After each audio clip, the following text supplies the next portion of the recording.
who are some of the things that all three of them do and go that way?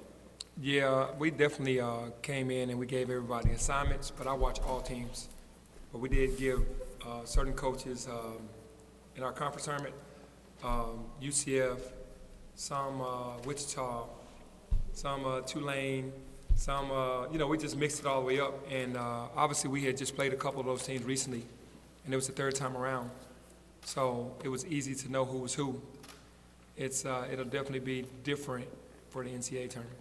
And how is that going to be different? How you going to approach that? Yeah, we're all watching. Obviously, we know who we're playing, so we're all watching that team, and then I'll watch, some Purdue. No disrespect to who Purdue is playing, but if it's an upset, it's an upset. But we're watching Purdue. So what have you seen from FAU? Man, they're very dynamic. They're a very dynamic team. They're great at what they do. They're very disciplined. They shoot the ball extremely well. They play for one another.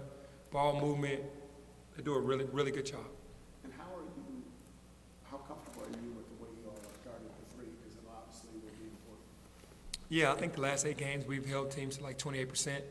That's better than what we were before, because at the beginning of the season, I think they were shooting 100% on us.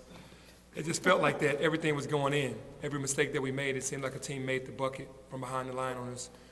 It's something that we have to work on because we're a ball-watching group. Every now and then, we get a little lazy. We don't communicate properly sometimes. So that's all a challenge for us to just be in tune by the time that game starts on Friday. Is there any question that they will take FAU seriously and not be looking ahead to Purdue? No way will we take FAU's, not take them seriously. They're a good ball team. We're never looking ahead. We're always been 1-0. That's all we talked about. Try to be 1-0 in the game that you have. No one in this building has ever tried to look forward to another game. I know we've talked about having trap games this year before we played a big, big game. We've never overlooked anyone. If someone beat us, they beat us. It wasn't because we would overlook it. So for us, everything is about FAU right now. A little housekeeping before you get to more into the game. First time being ranked this year. What does it mean to you in the program? It means a lot. It really does, because we've been fighting for our respect all year. Unfortunately, we had injuries to Malcolm and Alo, so we couldn't really play the conference the way we wanted to. But guys still stepped up, still won enough games to be respectful, be respected. And, you beat the number 1 overall seed at the time, then, you get a little bit more respect. That's why I said you have to win to get your respect.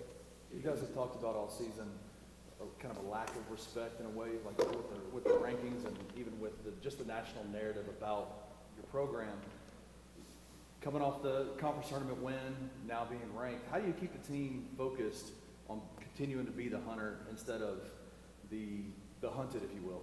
Yeah, I think that that's pretty easy for us because we got a lot of guys that they're cherishing this moment and happy to be here, but also focused enough to say, I know how this works in March.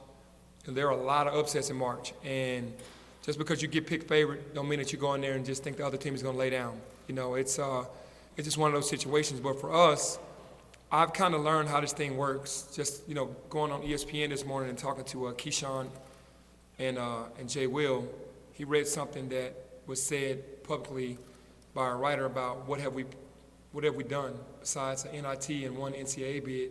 So it seems like they judge us on that instead of where we are at the moment. Because our non-conference was really well. You got Texas A&M, you beat Vanderbilt, who I thought should have been in. And they don't respect what's going on then now. They're just trying to accumulate what's happened over the last 5 years. And that, to me, it seems like what they do. And for us, we just keep using that as fuel to keep fighting. Is this a further opportunity to advance the Memphis brand? Or, how are you looking at this? Absolutely. That's the only way I'm looking at it, to advance our brand. You got to keep winning to be a part of the elite. These teams get ranked early in the season, some off of having a good tournament, some off of what they're bringing back, and some just because they've had a history over the last 10 years, 15 years, and they might not be that good, but they're going to get ranked. So it's going to take for us to have to win more than one NCAA tournament game, obviously, for us to have the respect. Is there a different feeling this year going in the tournament than last year? Yeah, there's a different feeling, for sure, because we're connected. Really connected, and that makes you feel good because the team is willing to do whatever it takes. There's no one on the team saying that they're not going to do anything. They're going to whatever it takes for us to get it done. I don't know if it was like that last year. Is there an update on Keontae? It was 4 to 6 weeks. 4 to 6 weeks. I think he's like in the 3rd week now. So, we'll see. It could be for the 4th week or it could be the 6th week. That's what that range. During the tournament, you had 3 games played 3 different ways. First game you had 2 guys dominant, and the other games you played totally different. How does it give you confidence going in that you can go and win one game at a time, and no matter who you're playing? Yeah, that's a credit to our non-conference schedule and playing everybody with different styles. We played Stanford, we played Nebraska, we played Texas A&M. Obviously, we played Houston 3 times. We played at Alabama, and you got Tulane who's zoned all games. So for us, we've touched everything. Like there's nothing that hasn't been played. We haven't played against yet. And even with the 3-point shooting that they have, we played teams that were strictly about getting threes up. And that bodes well for us because we've been prepared for all of these moments. Even though we haven't seen FAU personally and we respect them, we feel like our conference and non-conference schedule has prepared us for everything. Did they remind you of anybody that you played this year? They're just different. I mean, if you want to talk about people who can, just really focus on the 3, I'm thinking Cincinnati, thinking UCF, with Taylor Hendricks, C.J. Kelly, and Horton. And then, you got Cincinnati with Landers, the Julius, Adams Woods, and Davenport. But these guys are just as dynamic like that. They really focus on sharing that ball and getting behind the line and getting threes up. They are who they are. We can't compare anybody to them, but those are the closest teams. When you're scouting, I guess the team that you've never seen before, do you really call other coaches or people that you know who have Yeah, you'll try to call on teams that you know in their conference to just try to ask for some inside information, like what did you guys do, what did you see? Because you know your conference as well as anyone. So, yeah, we'll try to do some history as well. You mentioned how connected the team is. I'm curious now that you're at this point, you feel really good about this group. Have you changed your mind in terms of the bigger picture of like how to build a team because of how successful this team's been? I'd say yes, even though we went out and got, 4 freshmen already, or a freshman. It's just, to me, you got to have a blend.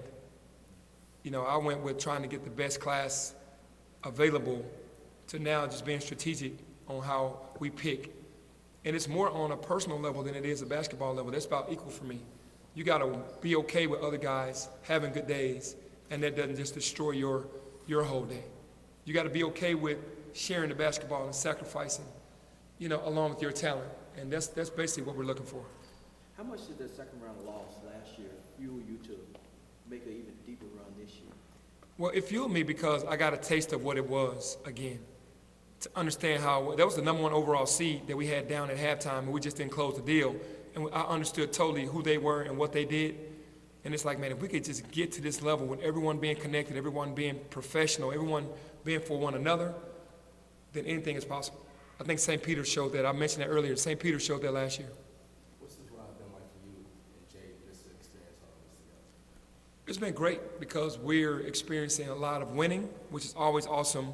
And then there's been adversity that we've had to get through as well with the injuries and the next man up, and I've had to call on him for more. Some days it's been less, but for us as father and son going through this, man, it's been a beautiful ride. So when you said look to, you don't put a ceiling on what this team can accomplish in this tournament? No. I feel like in any game that we can win any game in this tournament against any team. I really do. With the way that we played Alabama, the way that we played Houston, the way that we played these teams in the SEC. I mean, again, not disrespecting anybody, just the way we competed all year against the top teams in the country, we competed. So to me, we can beat anybody on any given night. People always say guard play matters in the tournament. You obviously, were a guard in the tournament. You ended the tournament with a pretty good one. How much, is that true? Do you think guard play is critical in the tournament? And how comfortable does it make you feel that kind of? Absolutely, because you go back to Connecticut when they won. They had really 4 guards out there the whole entire game and 1 big. So that's the remedy. You look at Baylor. Baylor had 4 guards and 1 big.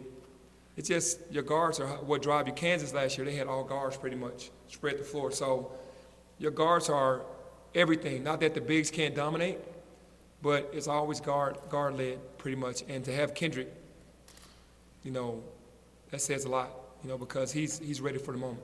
A lot of seniors on this team, but most of them haven't sniffed an NCAA tournament. What have you told them about what to expect and kind of handle the emotions of all this? Yeah, I could tell them all day, but I promise you, man, it's such a beautiful thing. The nerves will kick in. When you come in, you start seeing all the logos, you start seeing all the fans, you get on that court, you're probably going to almost be out of breath at the jump ball. The nervous energy, you just have to shake it off. And it's only so much you can say, that whatever you think it is, it's times two. With Kendrick and DeAndre, I'm curious, they've obviously both played really well in games together before, but do you feel like they're playing together, I guess, as a duo better than they had? Absolutely. I than think, previously this season? yeah, I think they both, I'm sorry for interrupting, but I kind of know where you're going. I think they both individually during the seasons just played to their talent level and played high level and scored. Now they're talking about what they want to do together in tandems and in matchups and what they think the other team is going to do to them. And they're communicating the entire game about what they need to do to be great, because they both know that they need each other to be great to win. And that's more of the communication, more so in the beginning. They both were just not communicating as much, just going out and playing well. Was that dunk as spectacular as it was? Was that an example of that? Because Kendrick later on explained how you had pointed out a little bit full, just like was that, we just noticed how spectacular it was, but is it evidence of their communication and your communication with them? It is. It is a connection of all three. All of us just talking all the time about little things. And I did see that with Tulane where the guy flashes middle, the middle guy takes him and the backside is open, but Kendrick still had to make the play and DeAndre had to finish it.